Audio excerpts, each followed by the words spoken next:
اور ان سے کہا جائے گا چکھو اب اسی آگ کے عذاب کا مزہ جس کو تم جھٹلایا کرتے تھے. اس بڑے عذاب سے پہلے ہم اسی دنیا میں کسی نہ کسی چھوٹے عذاب کا مزہ انہیں چکھاتے رہیں گے شاید کہ یہ اپنی روش سے باز آ جائیں. یعنی دنیا میں امتحانات کس لیے آتے ہیں, تکلیفیں کس لیے آتے ہیں, آزمائشیں کس لیے آتی ہیں؟ تاکہ بندہ اپنی غلطیوں کو پہچانے, اپنے قصوروں پر نظر ڈالے, اللہ کی طرف راغب ہو اور اپنی اصلاح کر لے.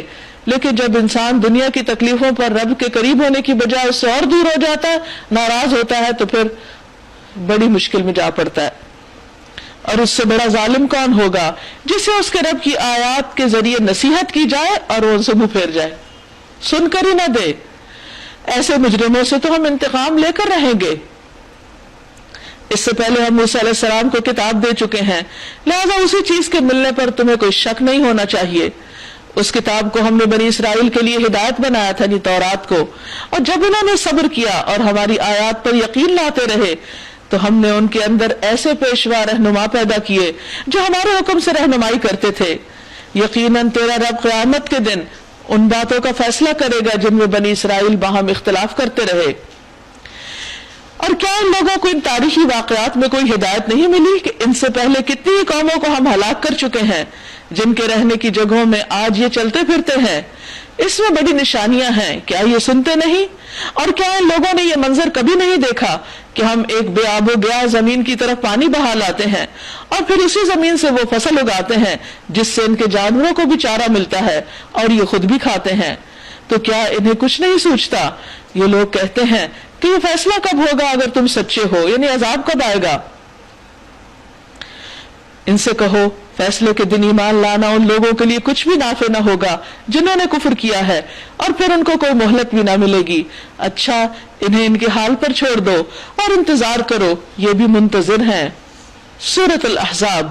بسم اللہ الرحمن الرحیم. شروع اللہ کے نام سے جو بے انتہا مہربان نہایت رحم فرمانے والا ہے.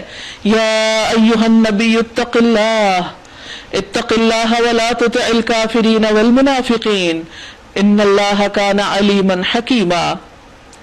اے نبی صلی اللہ علیہ وسلم, اللہ کا تقوی اختیار کیجئے, کفار اور منافقین کی اطاعت نہ کیجئے. یعنی ان سے ڈرنے کی ضرورت نہیں, اللہ سے ڈرے. حقیقت میں علیم اور حکیم تو اللہ ہی ہے, لہذا جو احکامات وہ آپ کو دے رہا ہے اسے بے لاگ طریقے پر کھول کر لوگوں کے سامنے بیان کر دیجئے, چاہے اس پر کتنی ہی مخالفت کیوں نہ ہو. پیروی کیجئے اس بات کی جس کا اشارہ تمہارے رب کی طرف سے تمہیں کیا جا رہا ہے. اللہ ہر اس بات سے باخبر ہے جو تم لوگ کرتے ہو. اللہ پر توکل کرو, اللہ ہی وکیل ہونے کے لیے کافی ہے. اللہ نے کسی شخص کے دھڑ میں دو دل نہیں رکھے, یعنی ایک وقت میں ایک شخص مومن اور منافق نہیں ہو سکتا, اللہ پرست اور دنیا پرست نہیں ہو سکتا, تکبر کرنے والا اور متواضع نہیں ہو سکتا. ایک دل میں ایک وقت میں ایک ہی چیز ہوتی ہے, یا کسی کی محبت یا اس کی نفرت. وَمَا جَعَلَ أَزْوَاجَكُمُ اللَّائِي تُظَاهِرُونَ مِنْهُنَّ أُمَّهَاتِكُمْ, نہ اس نے تم لوگوں کی ان بیویوں کو جن سے تم زہار کرتے ہو تمہاری ماں بنا دیا ہے. دور جاہلیت کی ایک رسم کی طرف اشارہ تھا جس میں اگر کوئی شخص اپنی بیوی سے یہ کہہ دیتا کہ تمہاری پیٹھ میرے لیے میری ماں کی پیٹھ کی طرح ہے, تو اس طرح وہ بیوی اس کے لیے ہمیشہ کے لیے حرام ہو جاتی, یعنی یہ طلاق دینے کی ایک صورت تھی. تو فرمایا کہ اس کی کوئی حقیقت نہیں ہے, یہ خلاف حقیقت بات ہے, کیونکہ صرف الفاظ بول دینے سے کسی کی نیچر بدل نہیں جاتی, بیوی ماں نہیں بن جاتی. اور نہ اس نے تمہارے منہ بولے بیٹوں کو تمہارا حقیقی بیٹا بنایا. اسی طرح اگر انسان کسی کے بچے کو بیٹا کہہ دیتا ہے تو اس کا حقیقی بیٹا نہیں بن جاتا, حقیقت نہیں بدل جاتی. یہ تو وہ باتیں ہیں جو تم لوگ اپنے منہ سے نکال دیتے ہو, مگر اللہ وہ بات کہتا ہے جو حقیقت پر مبنی ہے اور وہی صحیح طریقے کی طرف رہنمائی کرتا ہے. ادعوہم لآبائہم, منہ بولے بیٹوں کو ان کے باپوں کی نسبت سے پکارو, یعنی جن کو آج تک تم بیٹا کہتے رہے ہو ان کو ان کے باپ کی نسبت سے ہی جانو, اسی سے پکارو. یہ اللہ کے نزدیک زیادہ منصفانہ بات ہے, اور حدیث میں بھی اس کی وضاحت کی گئی ہے.